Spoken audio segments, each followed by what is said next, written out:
केदारनाथ बाबा ने भक्त के लिए 6 महीने को बदला एक रात में। हर हर महादेव। दोस्तों, पौराणिक कथा के अनुसार बहुत समय पहले जब गाड़ियों की सुविधा नहीं थी, तब धनवान लोग बैलगाड़ी या घोड़े का सहारा लिया करते थे, लेकिन गरीब लोगों के लिए पैदल यात्रा करना ही एकमात्र उपाय था। उसी समय गरीब शिव भक्त ने केदारनाथ धाम की यात्रा करने के लिए मन में ठान ली और पैदल यात्रा शुरू कर दी। वो इतना भोला था कि उसे तो केदारनाथ का रास्ता भी नहीं पता था, परंतु उसको ये विश्वास था कि बाबा केदार उसको दर्शन जरूर देंगे। इस तरह लोगों से रास्ता पूछते पूछते वो धीरे धीरे आगे बढ़ने लगा। जय भोले का नाम जपते जपते वो 2 महीने तक लगातार चलता रहा और फिर 2 महीने बाद अंत में जैसे तैसे केदारनाथ मंदिर के पास पहुंच ही गया। लेकिन वहां पहुंचकर उसने देखा कि चारों तरफ सन्नाटा छाया हुआ है, वो मंदिर भी बंद पड़ा है और साथ ही भारी मात्रा में बर्फ की बरसात हो रही है। ये सब देखकर उसके मन में सैकड़ों सवाल उठने लगे। सभी सवालों के साथ वो मंदिर की तरफ बढ़ने लगा। तभी उसे एक उम्मीद की रोशनी दिखाई दी। उसने देखा कि मंदिर के पंडित जी पूजा करने के बाद मंदिर का दरवाजा बंद करके अपने घर को जा रहे थे। फिर क्या था? उसने कांपती आवाज में कहा, पंडित जी, मैं बाबा शिव के दर्शन करना चाहता हूँ। कब होंगे मुझे मेरे प्रभु के दर्शन? उन्होंने उससे बताया कि मंदिर का दरवाजा अब 6 महीने के लिए बंद हो गया है और अब 6 महीने के पहले मंदिर का दरवाजा नहीं खुलेगा। ये सुनकर शिव भक्त के पैरों के नीचे से जमीन खिसक गई। आप भी सोच रहे होंगे ऐसा क्यों? भक्त द्वारा कारण पूछने पर पंडित जी ने बताया कि केदारनाथ मंदिर साल में सिर्फ 6 महीने के लिए ही खुलता है और बाकी के 6 महीने बंद रहता है।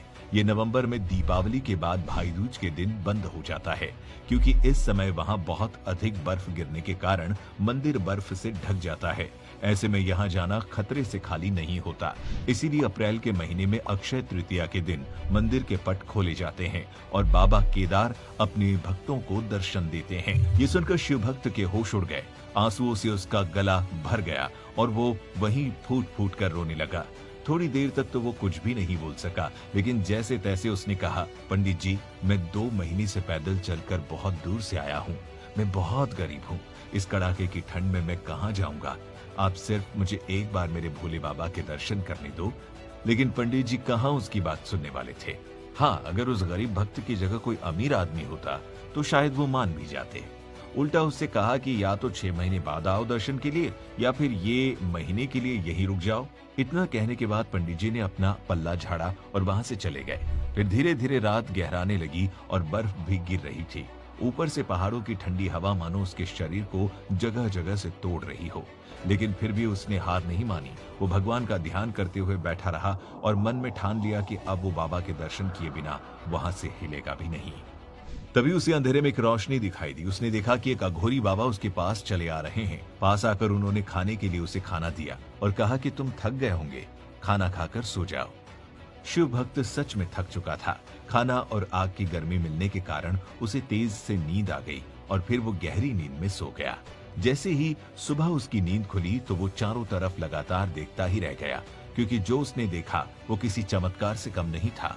उसने देखा कि दूर दूर तक कहीं भी बर्फ नहीं दिखाई दे रही है और न ही उसे ठंड लग रही थी। वो सोचने लगा कि अचानक ये क्या हुआ और फिर उस अघोरी बाबा को इधर उधर ढूंढने लगा, लेकिन जब वो नहीं मिले तो अंत में हार कर वो मंदिर के पास ही बैठ गया।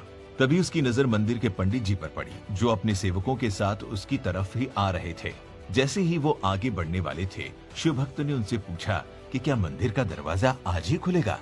तब उन्होंने तुरंत कहा, जी हाँ, आज 6 महीने की ठंड के बाद अक्षय तृतीया के शुभ दिन मंदिर के पट खोले जाएंगे। वो अभी भी उस शिव भक्त को नहीं पहचान पाए थे। तब उसने कहा, महाराज, आपने तो कल ही कहा था कि 6 महीने से पहले मंदिर नहीं खुलेगा, तो फिर आज ये सब मैं समझा नहीं। तब उन्हें धीरे धीरे सारी बात एक के बाद एक याद आ गई, लेकिन उनका कहना था कि ये बात 6 महीने पहले की थी, परंतु शिव भक्त ये मानने को तैयार ही नहीं था। फिर दूसरी तरफ जब पुजारी जी के दिमाग में बाबा केदार जी के चमत्कार से जुड़ी बातें घूमने लगी, तब उन्होंने भक्त से कहा कि कल जो जो भी उसके साथ हुआ वो उसके बारे में सब बताएं, और शिव भक्त ने ऐसा ही किया। उसने सारी बात एक एक करके बता दी। रात की बात जानने के बाद सभी की आंखें भर आई। सब कुछ सुनने के बाद रोती हुई आवाज में पंडित जी ने पूछा, कैसे दिखते थे वो अघोरी बाबा?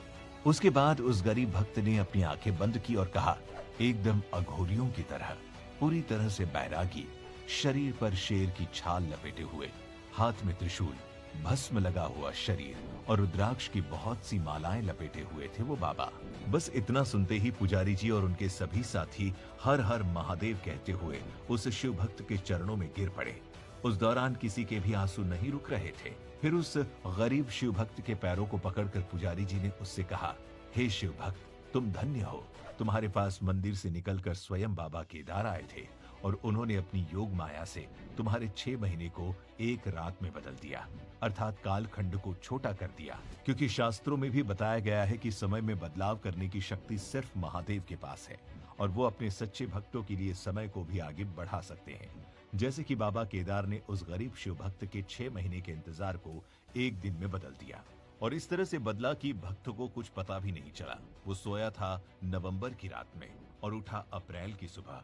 ऐसी ही है महादेव की कृपा, जो अपने सच्चे भक्तों का दुख हर हाल में हर लेते हैं और उन्हें साक्षात दर्शन भी देते हैं। यही कारण है कि बाबा केदारनाथ ज्योतिर्लिंग को जागृत महादेव भी कहा जाता है, क्योंकि जो भी भक्त बाबा केदार को भजता है उसकी रक्षा करने भगवान सबसे पहले आते हैं। दोस्तों, अगर आप भी भक्ति भावना से जुड़ी ऐसी किसी पौराणिक कथा के बारे में जानना चाहते हैं तो हमें नीचे कमेंट करके जरूर बताएं।